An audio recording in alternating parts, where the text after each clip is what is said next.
I am Sergeant Tilly Taylor, 32 years old, a paratrooper with the 82nd Airborne. I am standing before two small white caskets that hold my infant sons.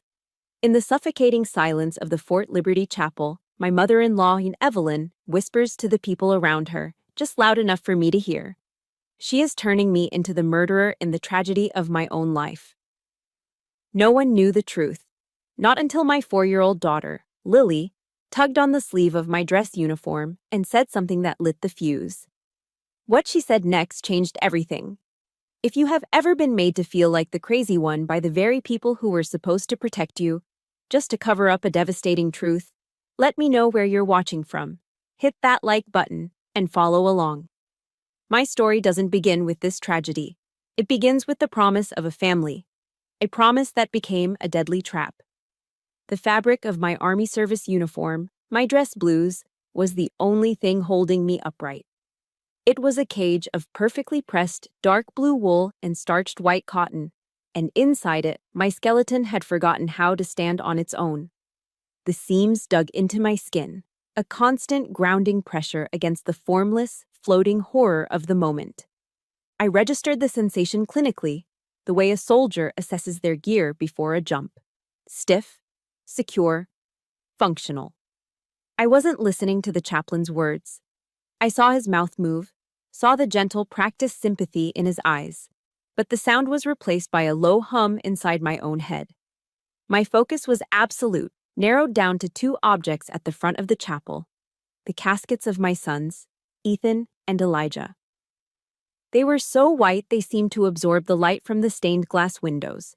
But more than their color, it was their size that felt like a physical blow. They were absurdly, impossibly small.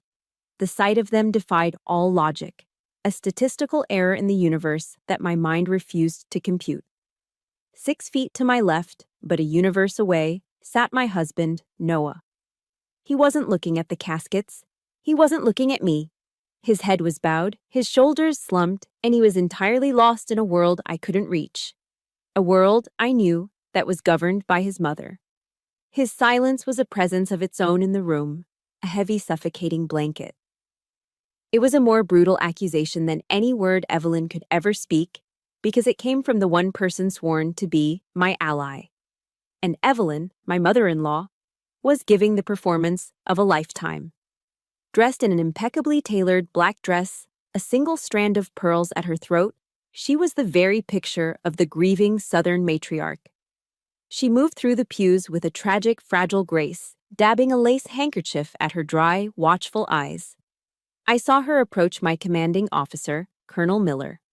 She laid a delicate hand on his arm, her voice a sweet, heartbroken whisper that carried in the chapel's acoustics. "She always put her career first, Colonel," she murmured, shaking her head with a profound, performative sorrow. I begged her to slow down. For the babies. Each word was a perfectly aimed projectile, designed to shatter my reputation. To a young Army wife sitting behind me, her approach was different, more intimate, a woman-to-woman confidence. "Postpartum depression is such a terrifying thing," Evelyn whispered, her voice laced with feigned concern. "I tried to help, you know. I offered to stay over, to take the night feedings, but she pushed everyone away." She was planting seeds of doubt in the very community that was my bedrock. She was painting a picture of me as a cold, career-obsessed soldier, an unstable mother cracking under pressure. She was rewriting history in real time, and I was just a statue in a uniform, forced to watch her do it. I stood there, paralyzed, as my honor. The one thing a soldier has that can never be taken, only surrendered, was being systematically dismantled. Then came the moment that solidified my isolation. A fellow sergeant, a tough-as-nails paratrooper named Diaz, who had jumped into more hostile territory than I could count, walked over and placed a firm, comforting hand on my shoulder. It was a simple gesture of solidarity, a silent message. "I see you. I'm with you." I felt a flicker of warmth, the first thing I had felt all day. But I saw Noah, out of the corner of my eye, refused to even lift his head. He didn't acknowledge Diaz. He didn't acknowledge me. He just sat there, a hollow man in a suit. Evelyn saw it too. Like a predator sensing a weakness, she was at his side in an instant. She didn't look at me. She gently took Noah's arm, her touch both soft and controlling. "Come on, sweetie," she cooed, as if speaking to a child. "Let's go say hello to Mr. Henderson from your office." And just like that, he stood up, obedient. He allowed himself to be led away, leaving me standing utterly alone with Diaz's hand still on my shoulder. The warmth vanished, replaced by an arctic chill that sank deep into my bones. It was in that precise, crystalline moment of abandonment that the truth finally broke through my shock-induced numbness. I wasn't in a fight with my mother-in-law. I was in a war. And my husband wasn't my ally. He was occupied territory. The service droned on. People came and went, their faces a blur of pity. And now, thanks to Evelyn, suspicion. Finally, the honor guard began the flag-folding ceremony. 13 precise, symbolic folds. The sharp snap of the fabric echoed in the silent chapel. The colonel presented the perfectly folded triangle of stars and stripes to me. "On behalf of the President of the United States and a grateful nation," he said, his voice thick with emotion. I accepted it, my hands steady, my face a mask of military discipline. This was a ritual I understood. This was order amidst the chaos. But as the ceremony concluded, just as I felt I might completely disintegrate, a small pressure asserted itself on my hand. I looked down. My 4-year-old daughter, Lily, who had been preternaturally quiet the entire time, was looking up at me. Her little fingers squeezed mine. In her wide, clear blue eyes, there was no confusion, no fear. There was only a fierce, unwavering certainty. It was a simple, childish gesture, but it sent a jolt of electricity through my frozen limbs. It was a silent promise, a coded message in the darkness. "The truth is still here, Mommy. I have it." In the face of all the lies, the whispers, and the devastating betrayal, I clung to that single, undeniable truth, the love of my daughter. As I held her hand, the cloying scent of the funeral lilies in the chapel suddenly seemed to change, to sweeten, to thicken into something else. The image of Evelyn's perfectly composed, grieving face blurred and dissolved, replaced by another memory, another face, another smile from what felt like a lifetime ago. A welcoming smile, just as sweet, just as perfect, and just as false. That smile. The one I saw in the chapel, stretched across Evelyn's face like a mask of grief. It wasn't the first time I'd seen it. Years ago, that same smile had promised me everything I'd ever wanted. A world away from the sterile silence of the funeral home. It had promised me a family. Before Noah, my life had been a series of temporary addresses, a collection of bedrooms in other people's houses. Growing up in the North Carolina foster care system teaches you to be self-reliant. It teaches you to be strong. But it never teaches you what it feels like to belong. The Army gave me a purpose and a uniform, a brotherhood of sorts, but it was still a life packed in a duffel bag, always ready for the next deployment, the next move. Then I met Noah Richardson at an off-base fundraiser. He wasn't a soldier. He was a civil engineer who spoke with a quiet passion about blueprints and load-bearing walls, about building things that were meant to last. He talked about foundations, about structures that could withstand a storm. To a woman whose entire life felt transient, his words were a language of permanence I desperately wanted to learn. What truly captured me were his stories about home. He described a sprawling, noisy family of Sunday dinners where roast chicken filled a generational home. He spoke of holidays with cousins swarming the yard and a mother who was the center of their universe. He painted a picture, and I, a girl who ate most meals under the hum of fluorescent lights in a group home, fell in love with the canvas. I fell in love with the idea of being part of that picture, of finally having roots so deep they could never be pulled up again. I didn't just fall for the man, I fell for his entire world. My first visit to that world was a drive into Haymount, the old money heart of Fayetteville. Grand brick houses sat under ancient oaks draped in Spanish moss, a neighborhood that whispered of history. Evelyn Richardson's house was the grandest of them all. She met me at the door, her smile as bright and flawless as the pearls she wore. Tilly, we are so thrilled to finally meet you, honey, she said, pulling me into a hug that smelled of Chanel number 5. I made a pound cake, just for you. It's my mother's recipe. Inside, the house was immaculate with dark wood and polished silver. The pound cake sat on the table, a perfect golden ring on a crystal platter, straight from a magazine. For a moment, I let myself believe this could be my life. This warmth, this elegance, this belonging. Then, as she served the cake, the real welcome began. "So, the 82nd Airborne," she said, her voice dripping with sweet admiration. "That must be so difficult, all that jumping out of planes." She paused, placing a delicate slice on Noah's plate. "My Noah, he needs a lot of looking after. He's always been sensitive. A wife really ought to be at home, to tend to the hearth." The words were wrapped in the prettiest southern drawl, but the message inside was hard and bitter. My career wasn't an accomplishment, it was an obstacle. My strength wasn't an asset, it was a threat to her son's comfort. The buttery pound cake suddenly tasted like ash. I looked at Noah, expecting him to defend me. He just smiled, forked a large piece of cake into his mouth, and said, "Mom's the best baker in Fayetteville." The red flags were there, waving in plain sight, but I was colorblind with hope. A few months later, after we were engaged, the subtle campaign of colonization began. My apartment was a small 2-bedroom near the base. It wasn't much, but it was mine. Every piece earned, my sanctuary. I made the mistake of showing it to Evelyn. A week later, I returned from a 3-day field exercise, exhausted and grimy, to find her car in the driveway. I walked in to find Evelyn and Noah in my kitchen, surrounded by boxes. My pots and pans were stacked, my utensil drawer empty. "We're just helping you get organized, sweetie," Evelyn chirped, wiping her hands on an apron she'd brought. She pointed to new shelves on the wall. "See? A much more efficient use of space. It'll make cooking for Noah so much easier for you." My entire kitchen had been rearranged. Her system had replaced mine. I felt a hot surge of anger, a feeling of being violated. "Evelyn," I started, trying to keep my voice even. "I liked the way it was. This is my kitchen." Noah immediately stepped in, putting an arm around my shoulder, playing the peacemaker. "Hey, take it easy," he said softly, his voice meant to soothe. "Mom was just trying to help. You're overreacting." "You're overreacting."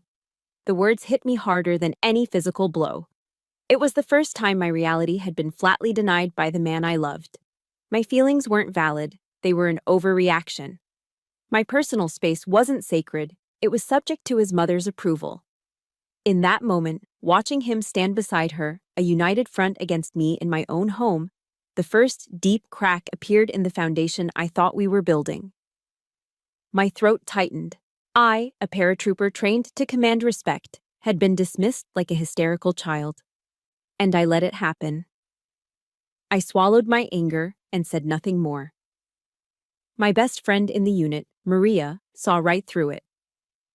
We were cleaning our rifles in the armory a few days later when I told her what happened. She stopped, looked me dead in the eye, her expression hard. "She's training you, Taylor," she said, her voice low and serious. "That's a classic psychological warfare tactic.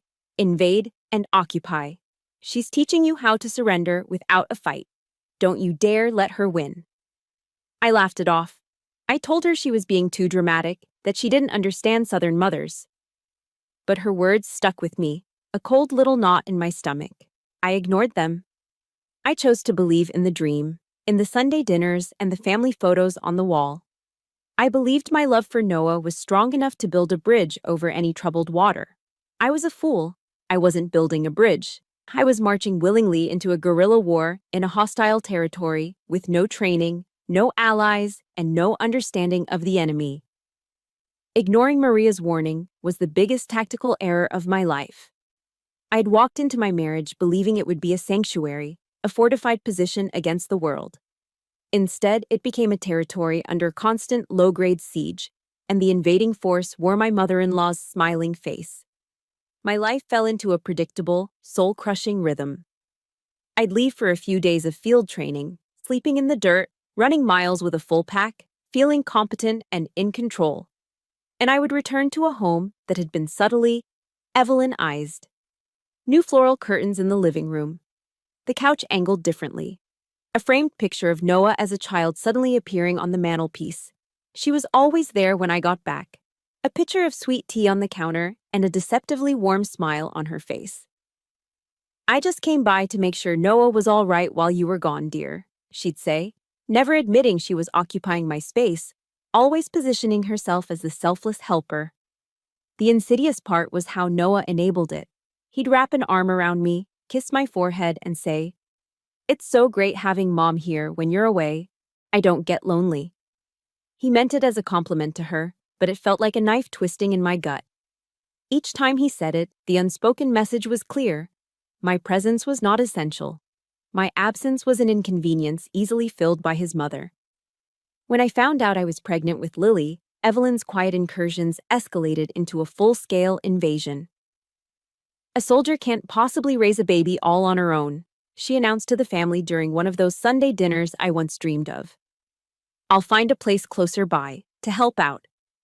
It wasn't an offer, it was a declaration of intent. And she did, moving into a condo just 10 minutes away.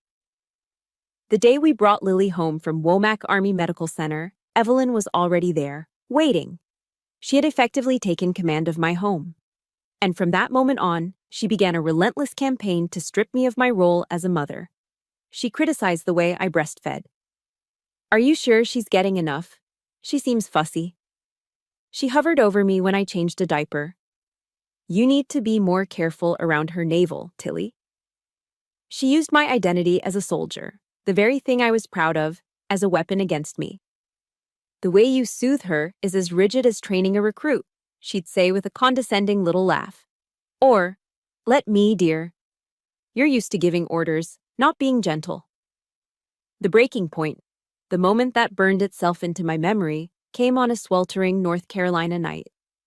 Lily was only a few weeks old, colicky and crying inconsolably. I had been walking her, rocking her, singing to her for hours. I was exhausted, my uniform from the day still on, my hair a mess, my body aching. But she was my daughter, and I would have walked to the ends of the earth for her. Finally, her cries began to soften into whimpers. I was humming a lullaby, my cheek pressed against her warm, downy head, feeling that primal connection, that fierce, all-consuming love. Suddenly, my bedroom door opened. Evelyn stood there, hands on her hips, her face a mask of disapproval. "You don't know how to be a mother," she said, her voice cold and sharp.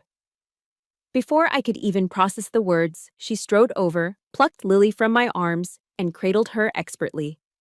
"Let me," she commanded. "You go rest." My arms felt empty, cold. I looked past her, my eyes pleading with my husband, who was standing right behind her in the doorway. I was waiting for him to step in, to defend me, to tell his mother she had crossed a line that should never be crossed. And Noah? He just nodded. If you've ever had a mother-in-law, or even your own mother, undermine you and tell you that you're doing it wrong with your own child, support me with a like and comment with a simple, "I understand," below. You have no idea how much it means to not feel alone. Her control extended to the one thing that was supposed to bring comfort: food. Evelyn was a master of Southern cuisine, and she wielded her cast-iron skillet like a weapon. When I was struggling to lose the baby weight, my kitchen would be filled with the irresistible smells of her fried chicken, buttermilk biscuits, and creamy mac and cheese, all of Noah's favorites. "You need to eat up, honey," she'd say to me, piling my plate high. "You're too thin to have good milk for the baby." It was an order disguised as care. But then, I'd overhear her talking to Noah in the other room, her voice a conspiratorial whisper. "She's really letting herself go, isn't she? It must be the stress of her job." She had engineered a perfect no-win scenario. If I didn't eat her food, I was a bad mother neglecting my child's nutrition. If I did eat it, I was a slob who no longer cared about her appearance.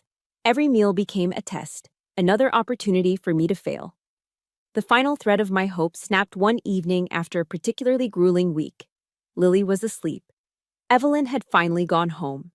The house was quiet. I found Noah in the living room, reading a book.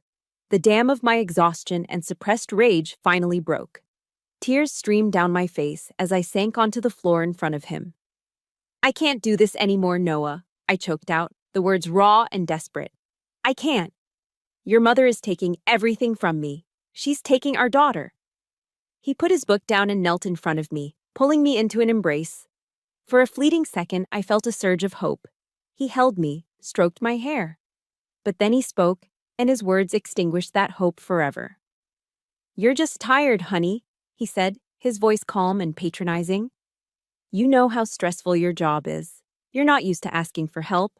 Mom is just trying to carry some of the load for you. Honestly, Tilly, you should be grateful to her." Grateful? He wanted me to be grateful. In that moment, looking into the eyes of the man I'd promised my life to, I finally understood. I didn't have a husband. I had my mother-in-law's oldest son living in my house, and in their war, I was the enemy. How do you continue a war when your only ally has already surrendered? For months after that night, I operated on a kind of numb autopilot. I performed my duties at the base, I cared for Lily, I coexisted with the man who shared my bed but not my reality. A fragile, bitter truce settled over our home. Then I found out I was pregnant, with twins. For a single fleeting moment, the news felt like a miracle. A chance to reset, a reason for Noah to finally step up and become a true partner. A father who would protect his new family.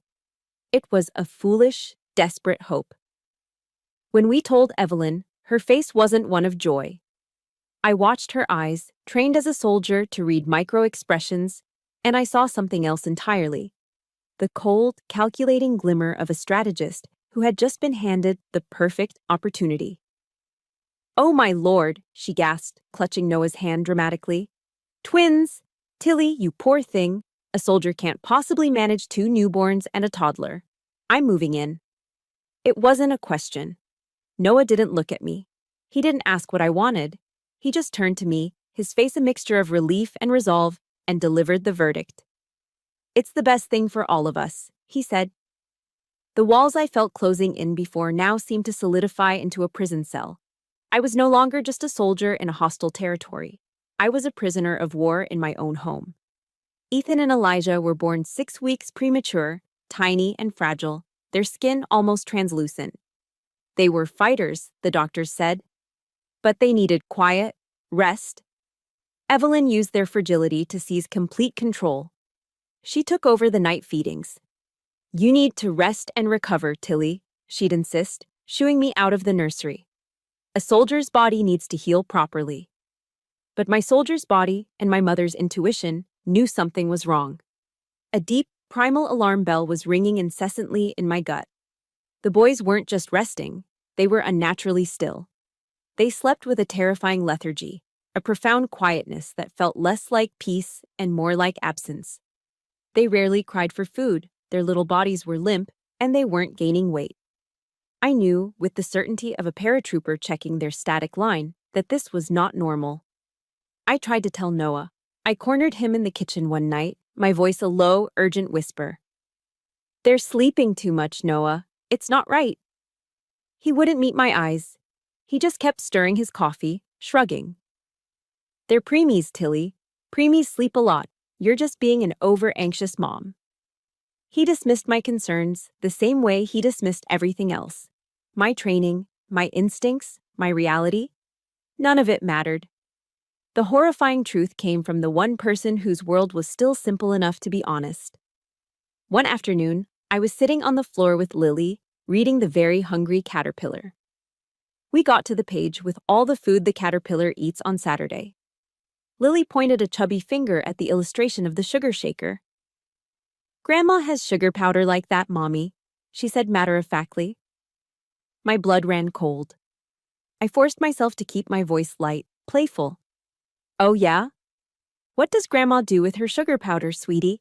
I asked, my heart hammering against my ribs. Lily looked up at me, her big blue eyes wide and innocent. "She puts it in Ethan and Elijah's milk," she said. "She says it's her special angel dust. She says it helps them sleep like little angels so they don't bother Daddy." Angel dust. The 2 words shattered my world. Every cell in my body went into high alert. I scooped Lily up, my movements jerky, and marched out into the living room where Evelyn was knitting and Noah was reading the paper. The domestic tranquility of the scene was grotesque. "What have you been putting in their bottles?" I demanded, my voice shaking with a rage so profound it felt like it would split me in two. Evelyn's performance was instantaneous and flawless. Her eyes welled with tears, her hand flew to her chest as if I had physically struck her. "My goodness, Tilly, what are you talking about?" she cried, her voice trembling. She turned to Noah, her face a perfect portrait of a wounded victim. "Noah, do you hear her? The poor thing is having delusions. It's the postpartum stress." I held up Lily. "Our daughter just told me. She told me you've been putting your sleeping pills in their milk." Noah stared, not at his mother, but at me. And in his eyes I saw no concern for our sons. I saw only pity and fear. Fear of me. He stood up slowly, as if approaching a wild, unpredictable animal. "Tilly," he said, his voice laced with that same patronizing calm that had destroyed me before. "You need to put Lily down. You're not well. You need to see a doctor." He called me crazy. At the exact moment I was trying to save our children's lives from his own mother, he stood there and called me insane. That was it. That was the moment every last shred of hope I had for us, for our family, disintegrated into nothing.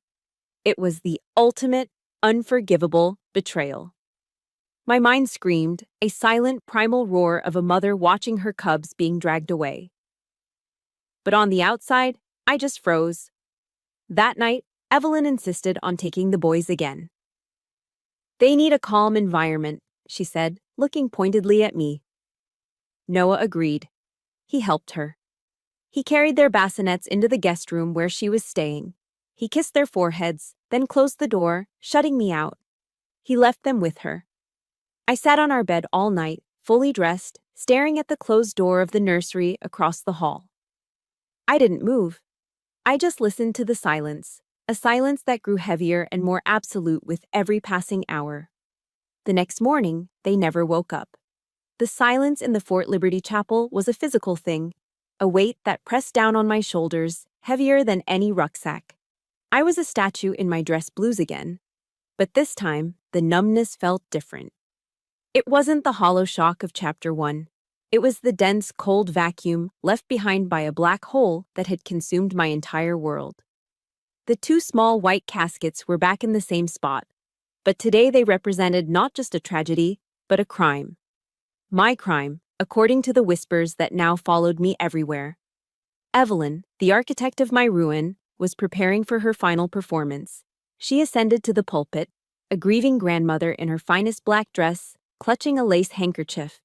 The spotlight was hers, and she played her part with masterful precision.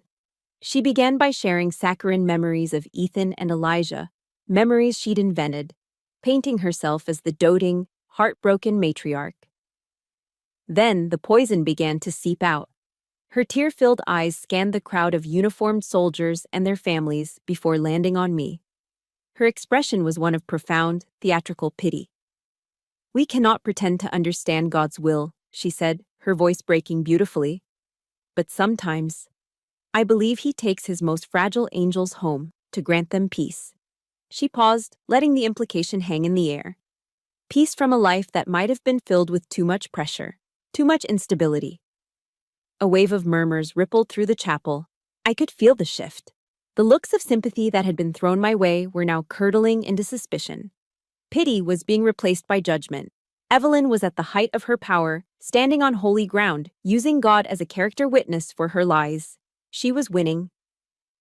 And in that moment, something shifted beside me. A small, warm pressure left my hand. I looked down. Lily had let go. She wasn't running. She was walking. Her small black patent leather shoes made no sound on the thick burgundy carpet as she moved with a purpose that defied her 4 years of age. She walked past Noah, who didn't even notice, his face buried in his hands. She walked past the front pew, right up to the side of the pulpit where the army chaplain stood. The entire chapel went still, watching the tiny girl in the black dress.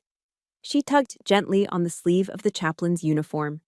He, a kind man with a weathered face, looked down, startled, then knelt beside her, his expression softening. He leaned in, thinking she wanted to whisper something. But Lily didn't whisper. She looked past him, at the small black microphone on the lectern, the one her grandmother had just used to condemn her mother. With a clarity that cut through the suffocating silence, her child's voice rang out, pure and true and utterly devastating. Grandma put the white powder in the baby's milk. 9 words. They didn't explode. They simply hung in the air, crystalline and sharp, each syllable a shard of glass. No one moved. No one breathed. Time itself seemed to stop, frozen by the terrible, simple power of the truth. Noah's head snapped up, his face a canvas of stunned disbelief. He stared at his daughter, then whipped his head around to look at his mother. Evelyn's face, which seconds before had been a masterpiece of feigned grief, shattered. The mask disintegrated, revealing the raw, ugly panic beneath. Her mouth opened and closed like a fish, no sound coming out. What is she saying? She finally stammered, her voice a shrill squawk. She's just a child. She's in shock. She doesn't know what she's saying. But it was too late. The lie was broken. Across the aisle, my commanding officer, Colonel Miller, a man who had spent 30 years reading people in life and death situations, rose to his feet. He didn't shout. He didn't rush. He simply stood, his eyes as cold and hard as steel, fixed on Evelyn. He gave a short, sharp nod to the 2 military policemen, the MPs, standing guard at the chapel doors. The spell was broken. For the first time since my sons had died, the eyes that turned to me were not filled with suspicion or pity. They were filled with a dawning, horrified understanding. In that instant, surrounded by my brothers and sisters in arms, I was no longer alone. I was a soldier, and my unit was finally seeing the enemy. If you have ever waited for a moment of justice, that one single moment where the truth finally cuts through the lies, show your support with a like and comment the word justice below. Let them hear it. The 2 MPs began to walk down the center aisle, their footsteps measured, professional, and unstoppable. Evelyn saw them coming, and her composure completely dissolved. "No!" she shrieked, her voice turning wild and ugly. "It was an accident. I didn't mean to. Noah, tell them I didn't mean to." Noah was paralyzed, a statue of stone, his face slack with the horror of a man whose entire world had just been proven to be a lie. He just stared, frozen, as his mother, the woman he had defended over his wife, over his children, was approached by the law. He turned his gaze to me then, his eyes wide with a desperate, dawning agony. It was a silent plea for forgiveness, for understanding, for a way back. But I didn't look at him. My eyes, my entire being, were focused on only one person. I moved from my seat, walking past the chaos as if it were a distant storm.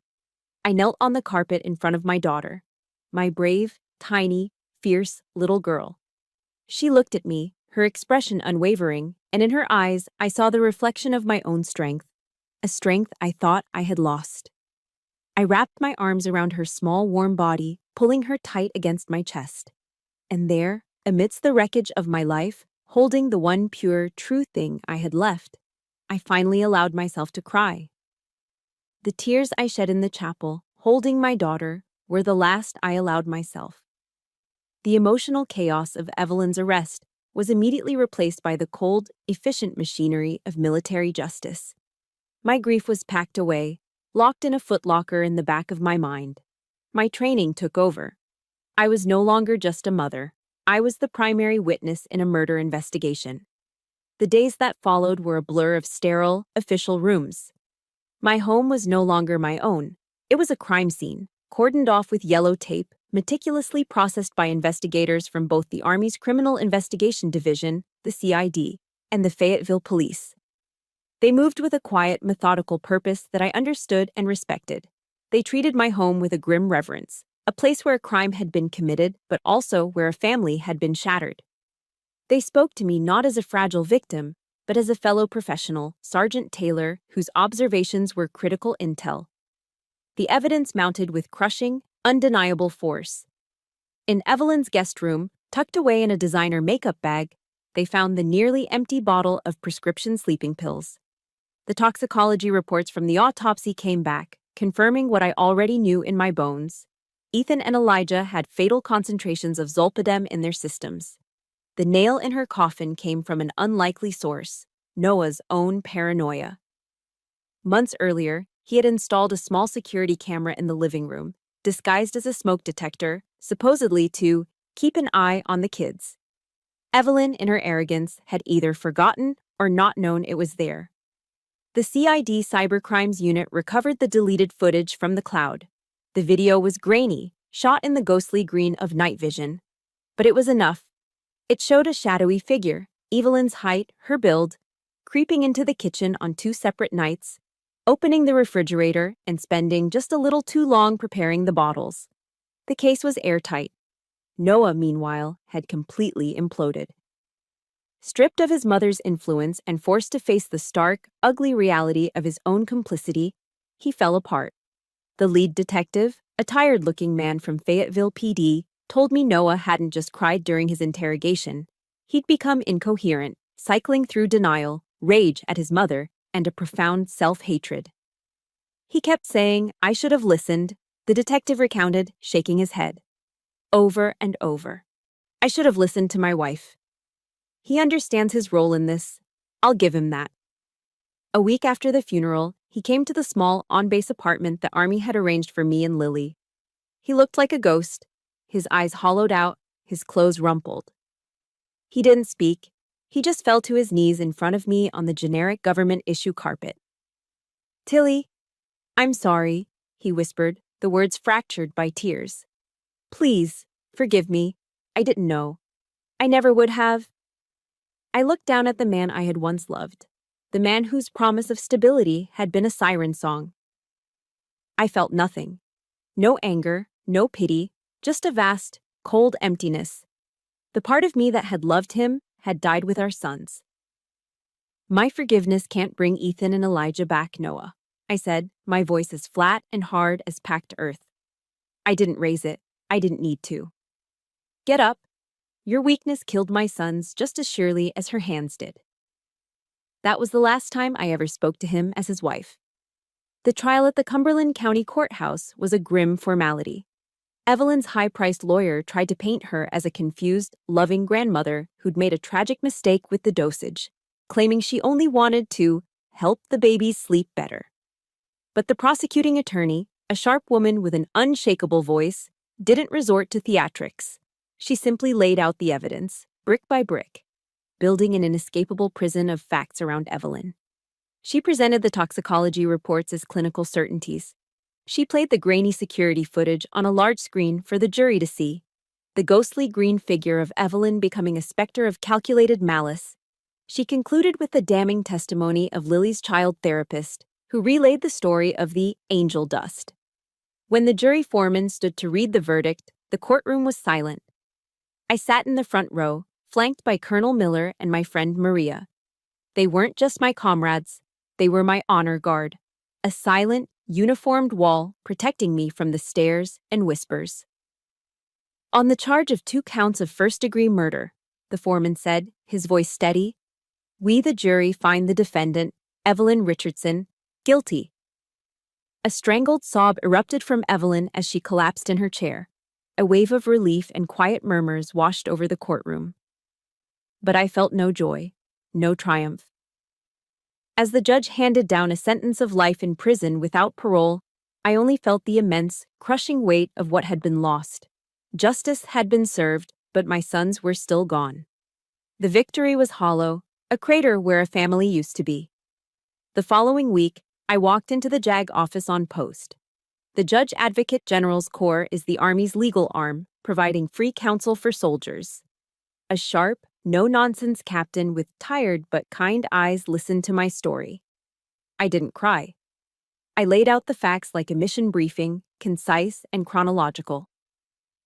He didn't interrupt, just nodded, his respect for my composure evident. My demands were simple. I filed for divorce on the grounds of irreconcilable differences. I didn't ask for alimony. I didn't fight over assets. I wanted only 2 things: sole, absolute legal and physical custody of Lily, And for the house, that monument to my broken dreams, to be sold immediately, the proceeds split however the court saw fit. I never wanted to set foot in it again. When the captain placed the divorce papers in front of me, my hand was steady. The pen felt heavy, not with hesitation, but with the finality of a life I was now closing the door on. As I signed my name, Tilly Taylor, on the dotted line, I wasn't just ending a marriage. I was formally acknowledging a painful truth. The family I had so desperately wanted, the one I had compromised my own instincts to protect, had never been real. It was a toxic mirage.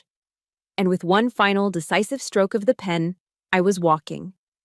The stroke of the pen that signed away my marriage was a quiet, legal severing. The days that followed were the physical manifestation of that act, a loud, messy exorcism of a life that was no longer mine. I stood in the middle of the living room of the Haymount house, surrounded by a sea of cardboard boxes and packing tape. Each object I touched was a ghost, a memory I had to decide whether to keep or banish. This wasn't just moving out, it was a ritual of reclaiming my own soul. I started with her things. The plush, overstuffed armchair she always sat in, the one she'd claimed was more supportive for her back, was the first to go. I didn't sell it. I dragged it to the curb with a free sign taped to it, a satisfying thud echoing its finality. The gaudy floral curtains she'd insisted would brighten the place up were torn down from the rods, the sound of ripping fabric like a small scream of liberation. I packed them in a black trash bag. Every item she had brought into this house, every subtle mark of her occupation, was systematically purged. Then I came to the wedding album. It lay on the coffee table, a heavy leather-bound book of lies. I opened it, my hands steady. There we were, me, young and naive, blinded by the desperate hope for a family. Noah, smiling, already a shadow of the man he could have been. I didn't cry. I felt a profound, surgical detachment. I carefully removed every picture that contained just me or me with Lily.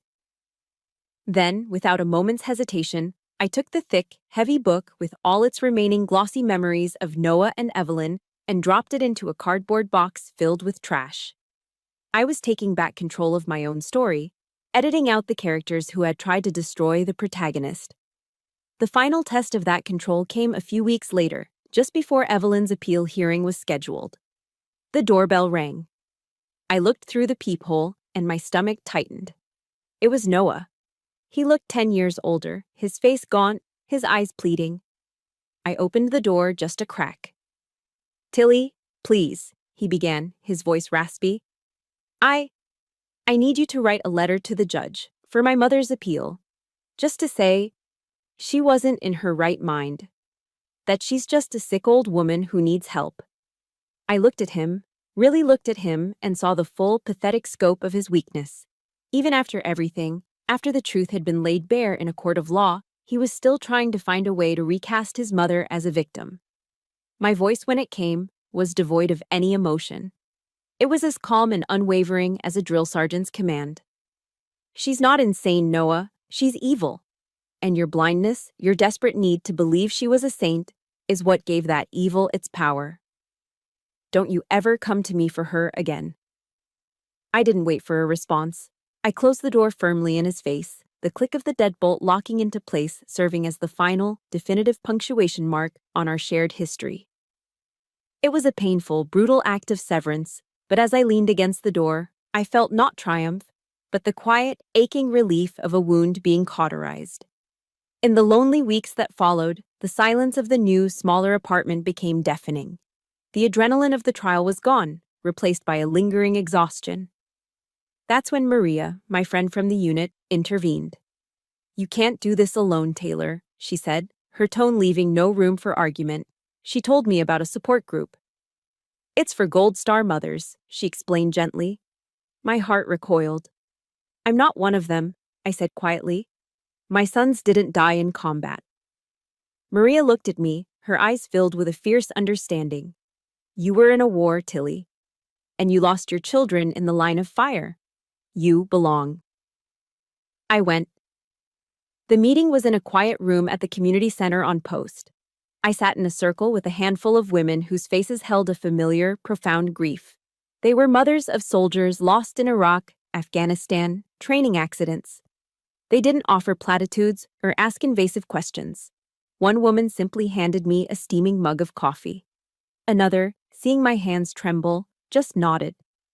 They talked, sharing stories not of death, but of life, of their sons' terrible jokes, their favorite foods, the way they used to leave their size 12 boots in the middle of the hallway.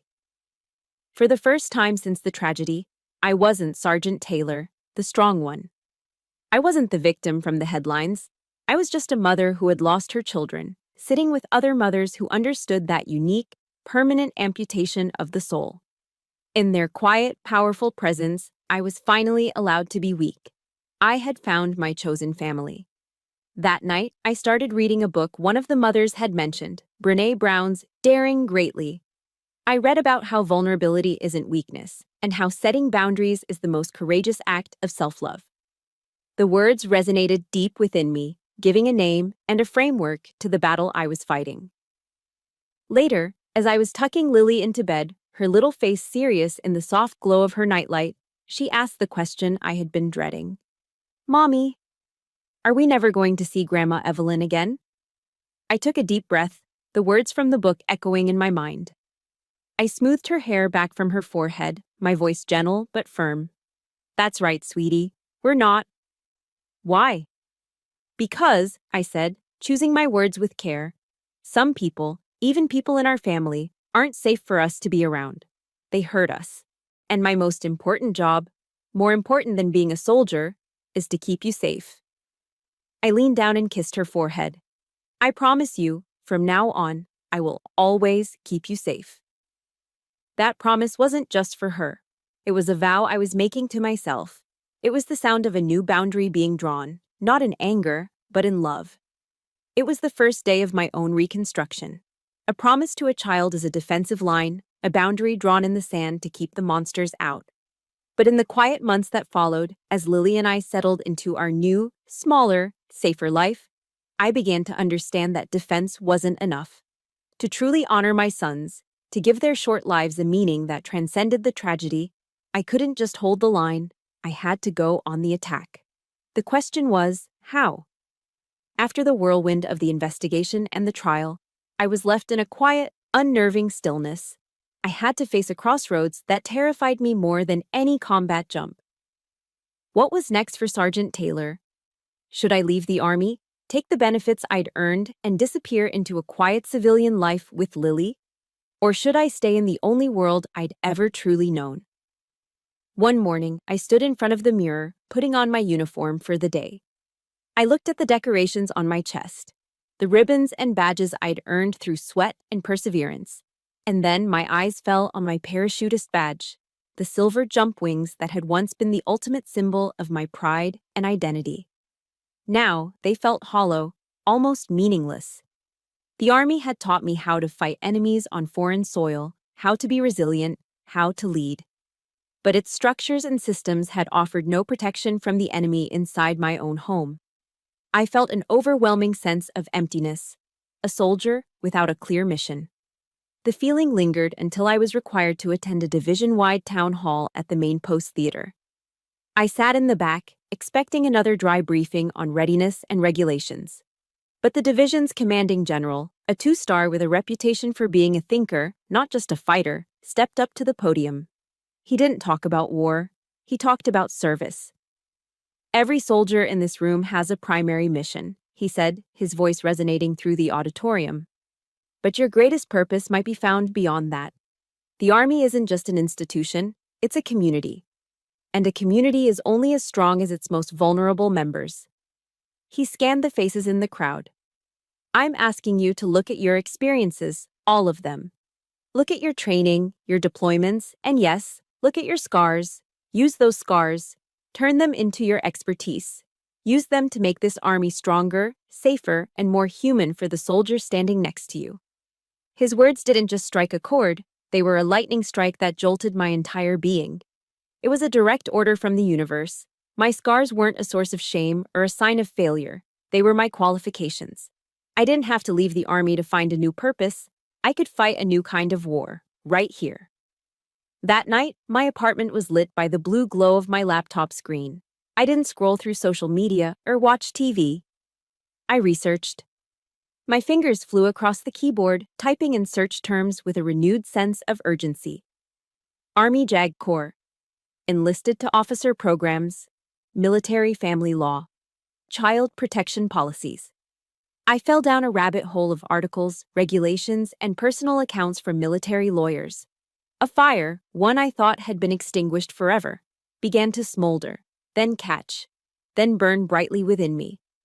I could be the person I had so desperately needed. I could be the one who listened to a soldier's fears and didn't dismiss them as overreacting. I could be the one who understood the unique pressures of military life and how they could be exploited by abusers. I could be a lawyer, a protector, a voice for the silent victims trapped in domestic wars behind the closed doors of base housing. My pain was no longer a burden. It had been transformed into my sharpest weapon, my most valuable credential. The next morning, I walked into my company headquarters, my back straight, my steps sure. I requested a formal meeting with my commanding officer, Colonel Miller. He saw me immediately. In his office, I didn't ramble or show emotion. I stood at parade rest and laid out my plan as if I were briefing a mission.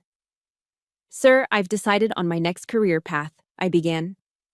"I intend to complete my bachelor's degree. Following that, I will apply to law school through the Army's funded legal education program. My goal is to earn a commission and serve in the Judge Advocate General's Corps, specializing in family and victim advocacy." Colonel Miller, the man who had seen me at my absolute lowest, listened without interruption. He leaned back in his chair, steepling his fingers, his eyes never leaving mine. He had seen my story unfold, from the whispers in the chapel to the verdict in the courtroom. When I finished, a slow, deep expression of profound respect settled on his face. "Sergeant Taylor," he said, his voice filled with a sincere gravity I had rarely heard. "Some people join the JAG Corps because it's a good career. You'd be joining because it's a calling." He stood up and extended his hand. "The Army would be lucky to have you. You do it. My office will give you whatever support you need." As I shook his firm, steady hand, I felt a sense of validation that had nothing to do with medals or promotions. It was the recognition I had been searching for all my life. Not as a wife, not as a daughter-in-law, but as myself. A soldier with a new mission. A paratrooper, ready for the next jump into a future I would build myself. 10 years. A decade is long enough to forge a sergeant into a captain, a victim into an advocate. It's long enough for a 4-year-old girl to become a teenager with opinions on everything from music to curfew. And it's long enough to turn the raw, ragged edges of grief into the polished, solid foundation of purpose. I stood in a cold, windowless conference room deep within the maze of the Pentagon. The air was thick with the scent of institutional coffee and the quiet hum of immense power. I was Captain Tilly Taylor now, a lawyer in the Army's Judge Advocate General's Corps, my dress blues tailored and sharp, the silver oak leaf of my rank gleaming on my shoulders. Across the polished mahogany table sat a committee of generals and senior civilian officials, their faces impassive, their careers built on budgets, logistics, and the hard calculus of risk assessment. I was no longer the young paratrooper fighting for my own sanity. I was an officer, a seasoned attorney, presenting a policy proposal I had spent the better part of 3 years building. My voice was steady, my words precise, filled with the weight of my own unspoken experience. "Generals, sirs, ma'am," I began, my gaze meeting each of theirs in turn. "We are here today to discuss a critical vulnerability in our force readiness. It's not a gap in our armor or a flaw in our weaponry. It's the enemy that follows our soldiers home." I didn't just quote statutes and regulations. I told stories. They were composites, anonymized accounts drawn from the dozens of cases I had handled, the whispered confessions I had heard in my office. I spoke of a young Marine, a decorated marksman, whose performance in the field plummeted because he was terrified his wife's new boyfriend was abusing his son back at Camp Lejeune. I spoke of a brilliant female intelligence analyst who was being systematically gaslit by her husband, a man who convinced her she was unstable, driving her to the brink of a breakdown and jeopardizing national security.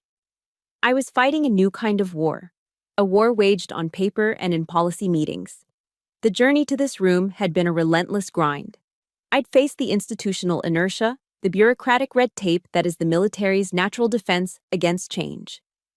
I'd encountered colonels who believed with all their heart that a soldier's family is a private matter.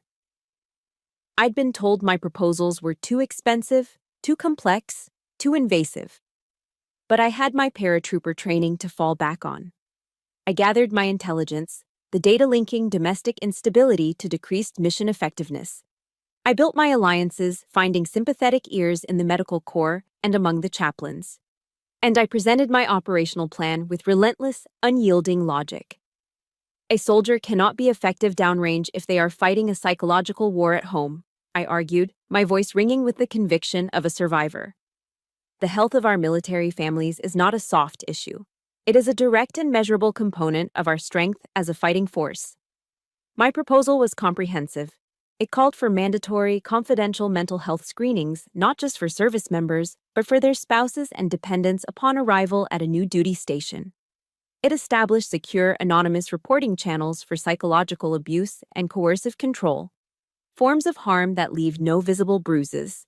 Most importantly, it mandated advanced training for family advocacy program workers and command teams to recognize the subtle, insidious signs of manipulation before they escalated into tragedy.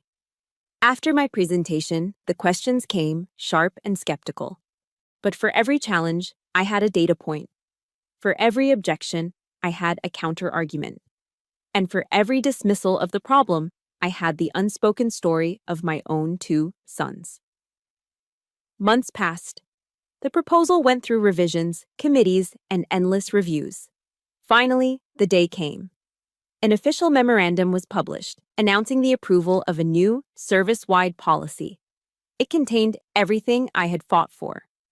The policy had a dry, official title, Department of Defense Directive 6400.09. But that's not what the soldiers called it. Within the ranks, passed along in conversations and emails, it was given another name. They called it the Ethan and Elijah Initiative. The first time I heard it, spoken by a young sergeant I was helping with a custody case, the sound hit me with the force of a physical blow. I had to excuse myself, walking into the hallway and leaning against the cold wall, my eyes shut tight. The grief was still there, a permanent resident in my soul.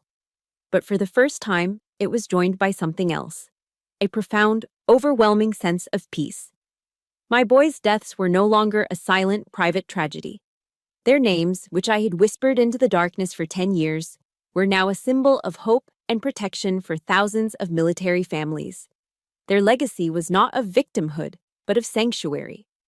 My love for them had become immortal. One afternoon, a letter with a prison postmark arrived at my office. I recognized Noah's handwriting instantly. My first instinct was to throw it away, unopened. But curiosity, or perhaps the need for a final, definitive closure, made me open it. He wrote that he had spent 10 years in therapy, forced to confront the man he had been. He didn't ask for my forgiveness. He said he knew he didn't deserve it. He just wanted me to know that he had followed my career from a distance. He'd read about the new policy. "What you did, Tilly," he wrote, "that initiative. It's the only good thing that came from all that horror. You built a monument to them. I just wanted to say that I'm proud of you." I read the letter once, then a second time. I felt no anger, no sadness, only a distant, quiet peace. He was a ghost from another life, a man I no longer knew. The chapter was over. I folded the letter, slid it back into the envelope, and placed it in the bottom drawer of my desk. I never answered it. The story ends, as it so often does, on a quiet Saturday morning at Fort Liberty. The North Carolina sun streams onto the porch of my new, smaller house, a place filled not with shadows, but with light and the lingering scent of fresh coffee. I sat in a simple rocking chair, my running shoes propped up on the railing, the warmth of a ceramic mug seeping into my hands. This was my peace, hard-won and fiercely protected. The sound of a very serious negotiation drifted through the screen door. "But Mom, everyone is going," Lily said, her voice laced with the dramatic flair only a 14-year-old can master. It's a rite of passage. You can't deny me a rite of passage. I took a slow sip of my coffee, hiding a smile. A rite of passage, huh? Last week, getting your own phone was a rite of passage. This week, it's a concert on a school night for a band whose lead singer looks like he needs a good meal and a shower. He's an artist. It's an aesthetic, she groaned. I'll do the dishes for a month. I'll walk the dog you keep saying we should get. I'll even pretend to like your boring legal dramas. It was a perfectly normal, wonderfully mundane argument. It was about trust and boundaries, about curfews, and the delicate dance of a teenager pushing for independence and a mother holding the line. And it was the most beautiful sound in the world. The sheer, precious normality of it was a luxury I would never again take for granted. You can do the dishes for a month anyway, I called back, and you can go. But your curfew is 11 o'clock sharp, and I want a text when you get there and when you're leaving. Deal? A shriek of pure joy erupted from inside, followed by the sound of her running up the stairs, presumably to coordinate outfits with her friends via 100 text messages. She had won. I smiled, leaning my head back against the chair. My gaze drifted upward, past the tall pine trees, to the vast Carolina blue sky, and there they were. High above, a flight of C-17s had just released their cargo. A constellation of green parachutes blossomed against the blue, the men and women of the 82nd Airborne beginning their descent. 10 years ago, the sight of those jump wings on my uniform felt like a mockery. Years later, looking at those same parachutes felt like looking at a ghost. But today, watching them float silently toward the earth, I felt something new. I felt a sense of belonging, of peace. A full circle. The Army wasn't the thing that had destroyed my family. It was the thing that had given me the discipline to survive its destruction. It was the foundation I had used to rebuild, brick by painful brick. Tucked inside my wallet, right next to my military ID card, is a small, worn photograph of Ethan and Elijah. It's a picture from the hospital, their tiny faces peaceful, their futures unwritten. I don't look at it every day. I don't need to.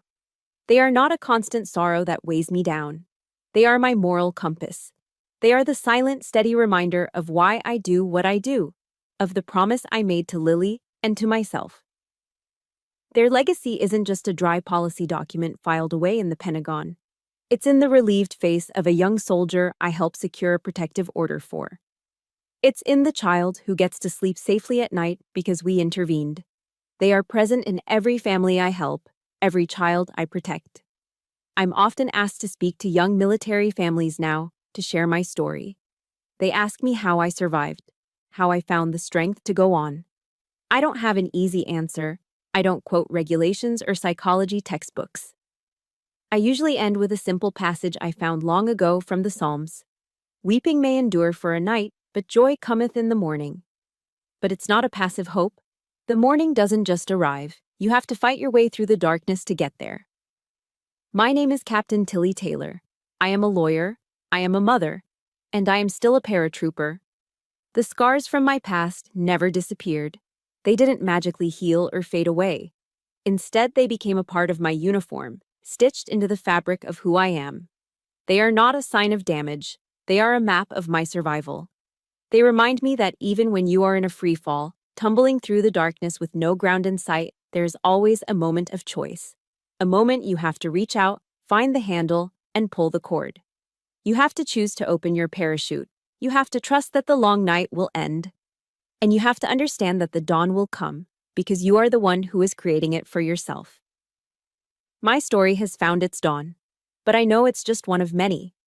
Thank you for being a part of my journey from the darkest night to this peaceful morning. This channel exists to share stories like ours, stories of resilience, of finding strength in our scars, and of turning pain into purpose. If my voice has resonated with you, and if you believe in the power of these stories, please follow our channel so we can continue this mission together. Share this with someone who needs to hear that they are not alone. You have the power to create your own dawn.